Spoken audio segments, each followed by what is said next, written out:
Introduction. This chapter develops how the electric vehicle and artificial intelligence are creating an electrical demand so high that it can end the ecological transition. Index. Electricity demand. It is too hot and there are more and more centers that demand energy 24 hours a day. The electric vehicle paradox. Renewable energies. Implications for fleet management. Electricity demand. Demand for electricity is skyrocketing.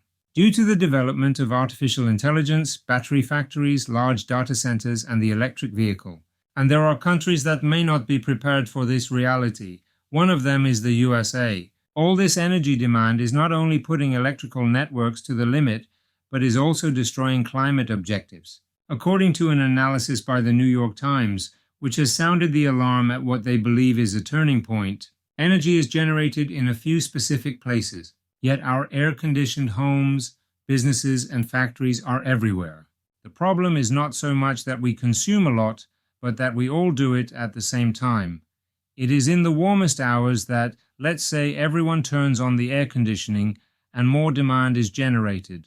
The electrical grid of any country is not designed to be able to support an enormous synchronized demand, all at the same time in a specific manner, but rather based on the diversity of demand.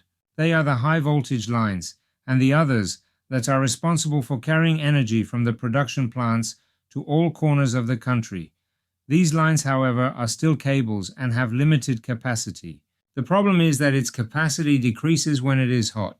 This is compounded by the fact that the more energy it carries, the hotter it gets. The metal conductor of the line expands and causes it to fall.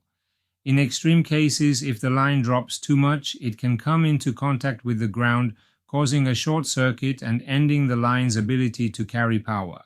And in these episodes, we cannot resort to renewable energies such as wind or hydroelectric power either. This is where other production centers such as nuclear, thermal, and gas take over. With that line out of service, other lines have to pick up the load, but they also become overloaded and are prone to the same problem. Additionally, as the amount of energy carried by these lines increases, the amount of energy lost through them due to heat also increases. In this scenario, the forecasts are not very favorable in the United States. It is expected that maximum demand in summer will grow by 38,000 megawatts throughout the country in the next 5 years, according to an analysis by the consulting firm Grid Strategies, which is like adding another California to the network. Learned about our fleet management consulting and training services, reduce costs and optimize fleet management activities. We electrify your fleet of vehicles. We carry out the electrification plan until its implementation, known as. It is too hot and there are more and more centers that demand energy 24 hours a day. The United States is facing a serious problem in its electrical grid. Data centers, crypto mining, and the expansion of artificial intelligence at the hands of giants such as Amazon, Apple, Google, or Microsoft are catapulting the weak electrical grid in states like Georgia, where demand is now 17 times greater than a decade ago. Not to mention the problems facing Texas, the frying pan of North America.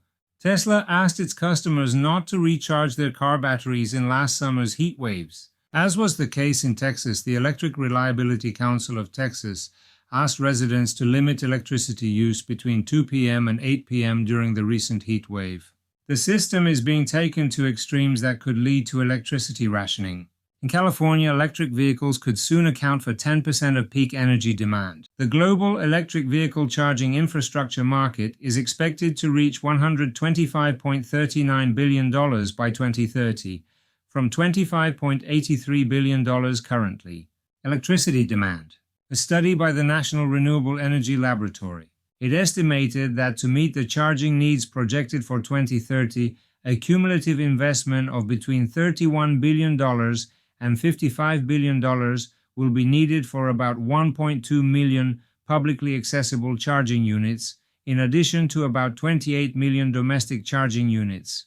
The electric vehicle paradox. And this is where we return to the paradox of the electric vehicle, which includes semiconductor and battery factories, since its demand is also contributing to an unprecedented increase in electricity. To meet it and avoid a blackout scenario, utilities in states including Georgia, North Carolina, South Carolina, Tennessee, and Virginia are proposing to build dozens of power plants over the next 15 years that would burn natural gas, something that would not help the United States' decarbonization goal of generating all electricity from pollution-free sources such as wind, solar, and nuclear by 2035. Renewable energies. Once again, the problem lies in the bureaucratic nightmare that surrounds renewables. A data center can be built in just 1 year. It can take 5 years or more to connect renewable energy projects to the grid, and a decade to build some of the long-distance power lines they require. According to data collected by the Washington Post, the 2,700 data centers in the United States, they consumed more than 4% of the country's total electricity in 2022, according to the International Energy Agency, and by 2026, it will be 6%. So the solution is to ease the procedures to install more renewable energy, more high-voltage transmission lines, rejuvenate the electrical grid, and even more importantly, limit the number of data centers and factories in a single state. At least 75 data centers have been opened in Virginia alone since 2019. Implications for fleet management. Net zero emission cycle. The net emission cycle is the polluting emissions from the moment the electricity is generated until the consumption in the electric vehicle. Currently, the different international standards do not include polluting emissions from vehicle manufacturing and battery manufacturing and recycling. Due to the development of artificial intelligence, battery factories, large data centers, and electric vehicles, electricity consumption has skyrocketed. If this electricity is generated with fossil fuels, the net emission cycle of the electric vehicle is not zero. The vehicle pollutes due to energy generation. To ensure that the net emission cycle in an electric vehicle is zero, energy generated by renewable energy such as wind, solar, or hydraulic must be consumed. The paradox of the electric vehicle. Electric vehicles are purchased in the fleet to have a zero emission cycle, but they are polluted by the generation of electricity if it is generated with fossil fuels, in addition to the manufacturing of the vehicle and the manufacturing and recycling of the batteries. Currently, electric vehicle manufacturers are making investments so that the energy consumed in the manufacturing of the vehicle and the manufacturing and recycling of the batteries is from renewable energy. Climate change. Due to climate change, more and more heat waves are occurring, which can overload the electrical grid and cause electricity rationing at certain times of the day. In any case, it is not that the charging of electric cars is going to cause the electrical grid to fail, but as these become more and more numerous and heat waves become more common, we could see messages similar as Tesla in Texas. The objective will be to avoid too much simultaneous demand and prevent rationing or collapse. If we have electric vehicles in the fleet, we must have an emergency recharging plan in heat waves.